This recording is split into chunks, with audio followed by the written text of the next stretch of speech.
All right, everyone, get ready for a deep dive Oh, it's gonna be good. into the world of spooky magic and paranormal experiences. Ooh, spooky. We're talking seances, eerie props, and all that I stuff. love this stuff. But we're not just looking at tricks, we're going deeper. Yeah, like why does this stuff freak us out so much? Exactly, the psychology behind it. Why do we keep coming back for more?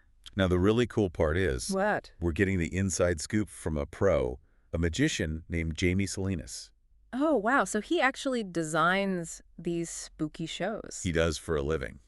So we're not just talking theory here. No way, this is practical, real-world stuff. Straight from the trenches, so to speak. It's like getting a behind-the-scenes tour of a haunted house. Ooh, I love that analogy. From the guy who designed all the spooky stuff. The trapdoors, the hidden passages. Exactly. We're going through excerpts from an actual seance Jamie led, No way. where he breaks down his whole process. Like a master class? From the business side Oh, interesting. to the little psychological tricks to make it all work. I can't wait to hear this. Now, speaking of business, Yeah. you might be surprised how Jamie makes money from spooky magic. I bet it's pretty clever. He partners with bars and venues, Makes sense. Good atmosphere. but specifically on those slower nights, Yep. like Thursdays Oh, yeah. Thursdays are usually dead. and Sundays, those kinds of nights. Smart. Bring in some extra business. Exactly. He does 2 seatings per night, about 18 to 20 people each, Okay. and charges $65 a ticket. Not bad. Not bad at all. So he's bringing them extra business on nights that are usually empty. Win-win. And he's not even taking a cut of the bar's profits. That's a good deal for the bar. It is. He's really found a niche and turned it into a win-win. Totally.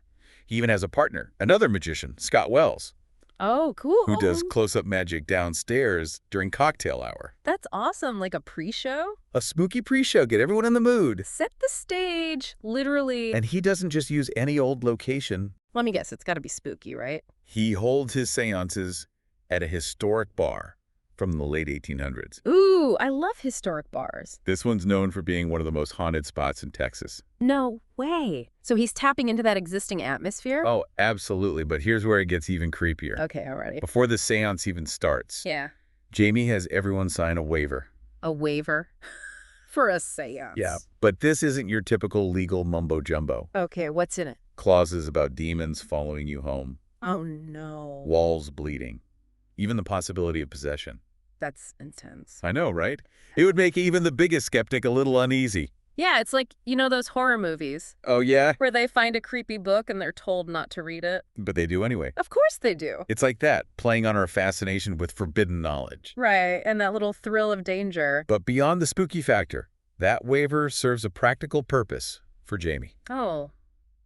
Like what?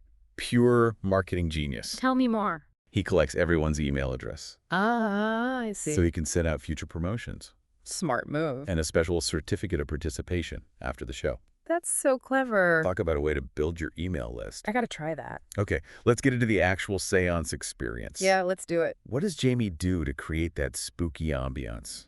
I'm all ears. He's a master at using simple props and lighting Less is more, sometimes. to create a truly unsettling atmosphere. I bet. One detail that stood out to me. What's that?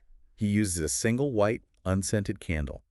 Okay. He's been using the same candle for 10 years, Wow, that's dedication. letting the wax drip and build up over time. Ooh, that's creepy. It looks like it's witnessed countless seances. It's like a silent character in itself. I know, right?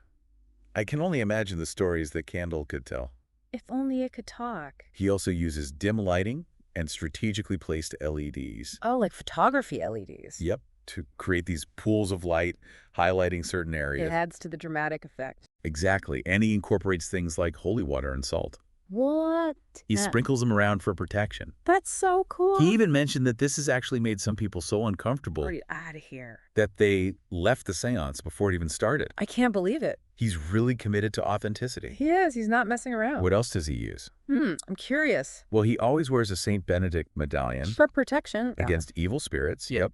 And he plays this eerie music box melody Oh, a music box. on a little portable speaker in the background. That's so creepy. It's all about layering these elements to create a truly immersive experience. He's really thought of everything. Okay, this is all fascinating, I'm but a what? let's get to the actual magic. Yes. Finally, the good stuff. How does he blend classic tricks with this paranormal theme? I'm on the edge of my seat. He's really good at taking familiar magic tricks Like what? and adapting them to fit the spooky context. Ooh, give me an example. He talked about using a classic Living Dead test, What's that? where you have the audience write down names of living people Okay. and one deceased person on separate cards. Ooh, that's spooky already. This is where it gets really interesting. Tell me everything. How does he pull that off? Does he actually communicate with the spirits? I mean, I don't believe in ghosts, but I'm curious. That's where the psychology of magic comes in.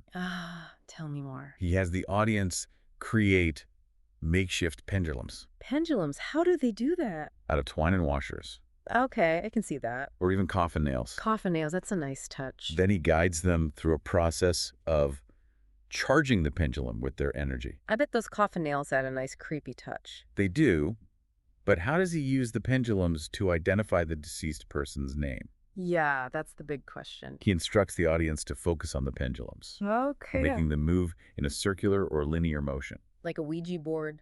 Kind of. The circular motion supposedly represents positive energy, while the linear motion represents negative energy. So he's playing on our intuition. Yeah, the idea that we can tap into the spirit world. Fascinating. Then she has the audience use their pendulums to try and sense which card. Which card holds the name of the deceased person? Exactly. What if the pendulum points to the wrong name? That's where his skills as a magician come in. I was wondering about that. He uses a technique called magician's choice, Magician's choice. where he subtly guides the audience towards the correct card. Without them even realizing it? Yep, it's all about misdirection and suggestion. So clever. So even though it's a trick, the audience feels like they made the discovery themselves. Wow, that's powerful stuff. It really is, and he's not limited to pendulums for this trick. Oh, really? What else does he use? He mentioned that using an Ouija board can really amplify the effect Oh, Ouija board. Now we're talking. and make things even creepier. I bet that freaks some people out. He did say it could be pretty intense for some people, to the point where they've actually left the show What? They walked out? because it felt too real, That's wild. which ironically probably just adds to the experience for those who stay. Yeah, it adds to the mystery. Makes you wonder if there's really something more going on. I know, right? It's so spooky. So what other tricks does Jamie adapt for his seances? I'm dying to know. He mentioned a color vision trick, Oh, cool. where he reveals a chosen color Classic. and a self-stopping toy car. Okay, I'm intrigued. He cleverly weaves these into his narrative, How does he do that? presenting them as ways to contact spirits. I love how he can take these simple tricks I know, right? and transform them into something so eerie and mysterious. Exactly. And this is where his Billy storyline comes into play. Billy? Who's Billy? He's created this whole backstory about a child spirit Oh, no. A child spirit. who supposedly haunts the bar.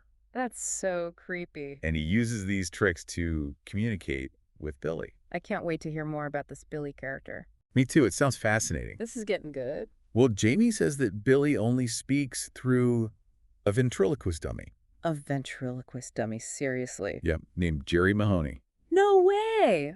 That's amazing. He even uses a trick called telekinetic timber, Telekinetic timber. where a block of wood falls over, seemingly by itself. Okay, that sounds creepy. To tell a story about how Billy supposedly started a fire at the bar years ago. Oh, wow. He even has a piece of wood from the fire, right? He does. He lets the audience touch it. It's those little details that really sell the story. They do. It's about engaging all the senses. And making the story come alive. Speaking of authenticity, Jamie doesn't just use any old props. Oh. He incorporates genuine antique photos into his act, Antique photos. replacing the stock photos that come with some of his magic tricks. That's a great idea. It adds a sense of history and makes things feel so much more real. Like he's presenting actual evidence of the paranormal. Exactly. That's seriously clever. What other tools does he use? To create that sense of the paranormal, Yeah, I'm hooked on this. he often uses a K2 meter, A K2 meter. which is a device commonly used in real paranormal investigations. To detect electromagnetic fields, right? Yeah, you got it. So he's Yeah. bringing in tools from the real world of ghost hunting. Wow.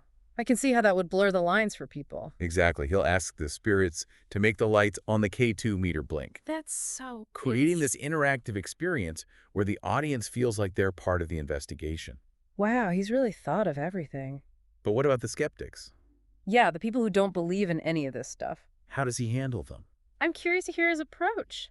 He's actually very good at reading the room. Okay. and tailoring his performance based on the audience's reactions. So he can tell who's a believer and who's a skeptic. He says he can pretty quickly, yeah. That's amazing. He identifies the true believers, the open-minded, and the skeptics. And adjusts his approach accordingly. Exactly. So he's not trying to force belief on anyone. That makes sense. But he's also not shying away from the spooky stuff. It's like he's creating a space where everyone can experience the wonder, The mystery of the paranormal. regardless of their beliefs. Exactly. It's a delicate balance, and he pulls it off masterfully. He's not just entertaining, he's creating an experience. And that's what makes him so successful. I can't wait to hear more about his techniques. This is just the beginning. I'm ready for more. You know, it's funny. Even though we know these are tricks, Yeah. there's still a part of us that wants to believe. Oh, absolutely. Like that childlike sense of wonder. It's like deep down, we all want there to be something more. Exactly. And Jamie's tapping into that. That fascination with the unknown. That part of us that's always looking for something beyond the ordinary. I think that's why spooky magic is so popular. It's not just about the tricks, it's about the possibility. The what if. And the way he blends those classic magic tricks with the paranormal theme. It's brilliant, like we were talking about before. That color vision trick. Or the self-stopping toy car. Suddenly they're not just tricks anymore. They're a way to communicate with the spirit world. I know. It's like he's giving them a whole new layer of meaning. And that Billy character he created, the child spirit haunting the bar. Oh, don't even get me started on Billy. It's like something straight out of a ghost story. It really is. And the way he uses those tricks to build mystery and danger around Billy. Right, like that story about the fire. The telekinetic timber trick. Where that block of wood just falls over. It's as if Billy's own energy is causing it to happen. And he has that piece of wood from the fire. That he lets the audience touch. It's like a physical connection to the story. Makes it feel even more real. And you have to remember, he's doing all of this in a dimly lit bar. A historic bar. With a reputation for being haunted. It's the perfect environment to make these stories believable. He's like hacking our brains to be more susceptible to the spooky stuff. I know, right? It's crazy how our minds work. He's playing on our natural tendency to look for patterns and meaning. Even in random events. So what about the skeptics? Yeah, the people who are determined not to be spooked. Does he try to win them over? You know, I was surprised by his approach. Oh. He doesn't try to force belief on anyone. He doesn't. Nope. Instead, he says he can tell who's a believer and who's a skeptic. Just by looking at them. Pretty much, yeah. And he tailors his performance accordingly. That's actually really smart. It is. He's acknowledging that not everyone is going to buy into the paranormal aspect. But he's still creating an experience that's engaging for everyone. Kind of like how you can enjoy a horror movie. Even if you know it's not real. Exactly.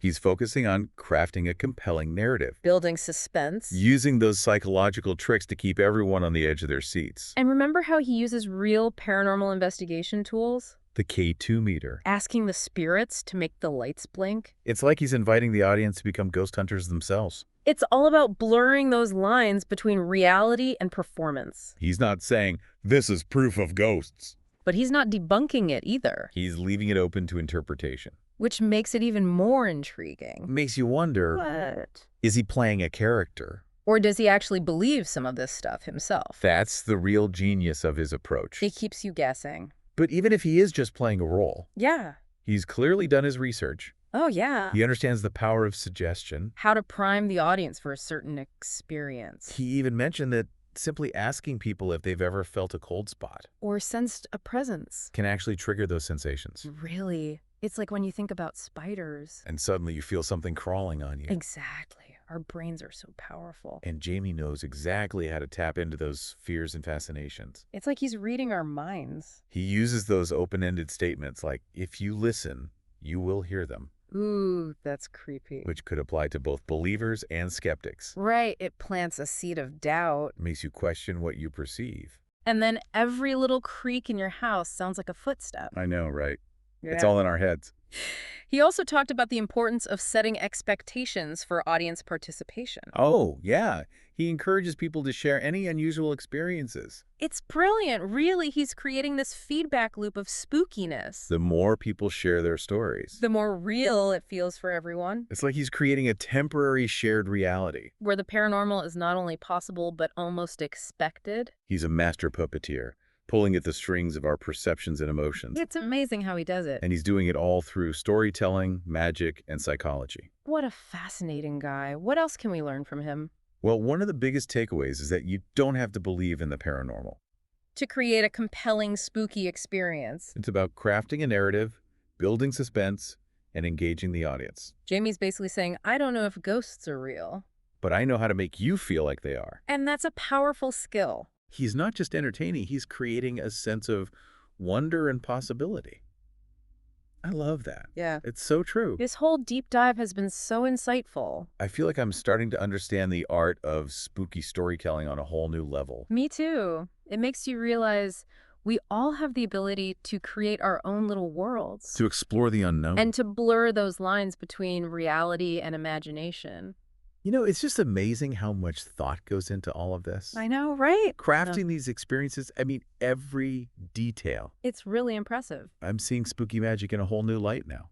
Me too. It's not just about the tricks themselves. It's about creating a world, a believable world, that draws the audience in. And Jamie is so meticulous about authenticity. Even with the fictional stuff. Right, like we talked about those antique photos he uses. Oh, yeah, and the death to us trick. Adds to that sense of history, makes things feel so real.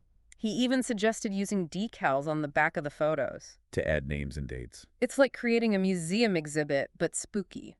A museum of the macabre. I love it. And don't forget, he's performing in a real historic bar. Which already has that haunted reputation. It just adds another layer of believability. The power of place, you know. He mentioned how important music is, too. Sound in general. To create a spooky ambiance. Oh, absolutely. That music box melody he plays. Sends shivers down your spine. I bet. Sound can be so effective. At setting the mood. And Jamie knows how to use it. Oh, he does. He even mentioned using sudden sound effects. Like what? A key dropping on a table, things like that. Oh, the jump scares. To startle the audience. Super effective, especially when you're already on edge. But he also talked about the power of silence. Ooh, the quiet moments. Those moments of anticipation. When you're just waiting for something to happen. That's when your imagination takes over. It's true. Silence can be so much creepier. Than any sound effect. You're left to fill in the blanks with your own fears. Exactly. It's like he's handing you the brush. Letting you paint your own nightmare. He's a master at pacing and timing. Knowing when to build the anticipation. And when to deliver the payoff. And he does all of this while engaging the audience. Encouraging them to participate. Share their own experiences. Become part of the story. That interactivity is so key. It makes it more than just a performance. It's an experience. That everyone participates in. And he's so good at balancing the skepticism and wonder. He doesn't force belief on anyone. But he invites curiosity. Makes you question what's possible. I think that's what makes him so compelling. He's not just a magician. He's a storyteller, a showman. And a bit of a psychologist. All rolled into one. He gets how our minds work. He knows how to tap into those primal fears. And fascinations. That we all have. So for our listeners who might be feeling inspired. To create their own spooky experiences. What are some key takeaways? What did we learn from Jamie? Well, you don't need fancy props or special effects. To create something truly spooky. It's about the storytelling. The atmosphere. Engaging the audience on an emotional level. Remember, even simple objects can be chilling. In the right context. Think about that old music box in your attic. Or that antique mirror you inherited. What stories could you build around those objects? It's like Jamie said, sometimes the most effective scares come from the things we already have. The things that are familiar, yet hold a hint of the unknown. It's all about seeing the spooky potential in the everyday. Don't forget the power of suggestion. In anticipation. Draw your audience in, make them part of the experience. This whole deep dive has been incredible. So eye-opening. I feel like I've learned so much. About the art of spooky storytelling. Me too. It's a reminder that we can all create our own worlds. Explore the unknown, blur the lines between reality and imagination. So the next time you encounter something strange, something unexplained, ask yourself, is it real? Or is it magic? Maybe the answer isn't as important as the thrill of the unknown. Thanks for joining us on this deep dive. We'll see you next time.